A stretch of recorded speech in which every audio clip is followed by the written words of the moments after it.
degtaan waan ku aqaanaa family-ga iyo reerkiina xagee degan hawd bay degan hawd wahalka Ethiopia haysata Somaliland aaminsan Cabdixakiin markaa waa maxay ma burcad leedahay guriyaan ku leena burcad degan burcad reerul miyiga magaalo leey dadkiina magaalada marka laga reebo dadkiina miyiga ay xagee degan Cabdixakiin aadaan kula hadlay Cabdixakiin xasan farax oo isoo jawaab dadkiina reer magaalka ay xagee walaalo degan yihiin waxa ay degan yihiin walaalo miyi bay degan yihiin waxay degan yihiin gaashaamay degan yihiin dhagax buur bay degan yihiin gorgor bay degan yihiin garduur bay degan yihiin yaa dhulkaas haysta Ethiopian ba haysta iyo xaraan cunno ayaa haysta horta sheergaray waxaan ka hadlayo Soomaalinimo iyo wadaninimo ayaan ka hadlaya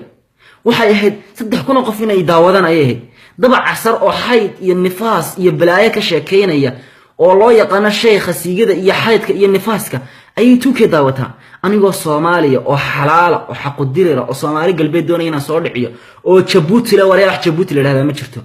oo leh maxaan idhaahdaay wax la yiraahdaa ma jirto NFD ayaa waxay daawanaysaa 300 taasi waxay tusaysaa markaan qabiilka ka hadlana inay soo dhaweynaysan dad xun baatiin Soomaaliya markaan qabiilka ka hadlo waa soo yaacaysaan fiirino markaan qabiilka aan ka sheekeynayo waxyaabaha xun kun baa tagaysan sidiini marka waxay noqonaysaa xagga sare maalin qabiilina ayaan ku soo qoro hadhowna idin dhex raaciyo wacyi gelinta waxaas wada fiican ninkiina halyeeyga ah ee ragga ah wala iskala taagan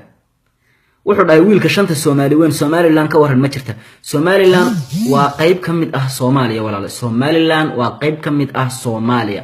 Soomaaliyeed ay wax la qabayaan Soomaaliyeed ay kamid yihiin Soomaaliyeed hadii ay diidaan ma diidan reer Somaliland aniga ayaa ka soo jeeda waqooyi aniga ayaa burco ku dhashay waxaan garanayaa dhalinyaro rag iyo dumar bal reer burca wallahi billahi dhalinyaro reer burca oo aan la khasbin oo aan qori lagu qabanin oo reer burca ayaan garanayaa oo aaminsan Soomaaliyeed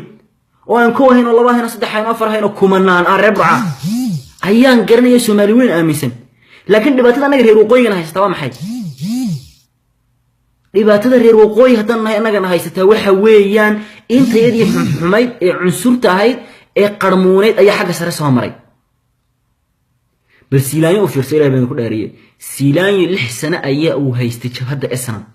وقوي وحرين كروي مشاهد بوشجنا لحسنا وهو جاميه ووقت كديرة وحكم كديرة سوماليين أيوة هتبدي الصومال ناشونال موفمنت ورك دقائق ودنيا الصوماليات أيه وها سيلاني لحسنا أيه هيستي ديرة بس أنا كل أواد وحبوا دقات شوي عبد الله يوسف أحمد إس دفع يستاء وتدي وحراه ورني وهذا دنيا ونكر رجيم كاي مشك ولا هدني waxaan u soconana oo ummad Soomaaliyeed weeyaan aynu isku biirno labadan jabhadood inuu cusur yahay waxa uu ku yiri Cabdillah Yusuf Ahmed waxa uu ku dhahay may adeero ma doonin inay la midowno war qofka haduu yahay qof geed i'tiraafna ma helayaan iga rumaysta midka inta siilaanyo Muuse biixi kuwa aqliyada dambe ee mutakhalifiinta ay ku jirto ay maamulayaan والله بالله تلاهي إنني هلين حتى هدي والله إجاس وبين قنا صدق إيش اللي يقوله يصوني وسومي رالي بانكار رالي أيان كأهينا صوم هدي أي اعتراف شس دولك وقوي هدي إيش وعقليات متخلفة وعقليات دمبيسة وعقليات حرحران وعالم كحرحران سينايا عقليات ده كترتها وعقليات دكتاتور نما بكترتها أوكرية السينما يساقون بكري وحرية ساقون بعينكنا عقلية عينكاس مو قامين كرتو أمد الصومالية عقلية عينكاس غير سوماليان مو قامين كرتو وحلو الدنيا نين منفتحة نين عالم كأفرفران نين سوماليين أفرفران نين وحا هريريس كده عيان موجين أيها الدنيا ورجعني مالك عبد الرحمن أحمد علي بن يجي يوريني هو قاميه سيكون حقيقي إيه أصلا ما قبتها وحها عبد الرحمن أحمد علي عبد الرحمن تور وهو قاميه وقدم بيه أصلا وهو قاميه حلك سجال بلوت أو قرى إسقوا هي ما عامل قرطة ومجع بال ذهب تاريخ الصومالي ذيك كتير دولة دي عايدين وحوكها رئيس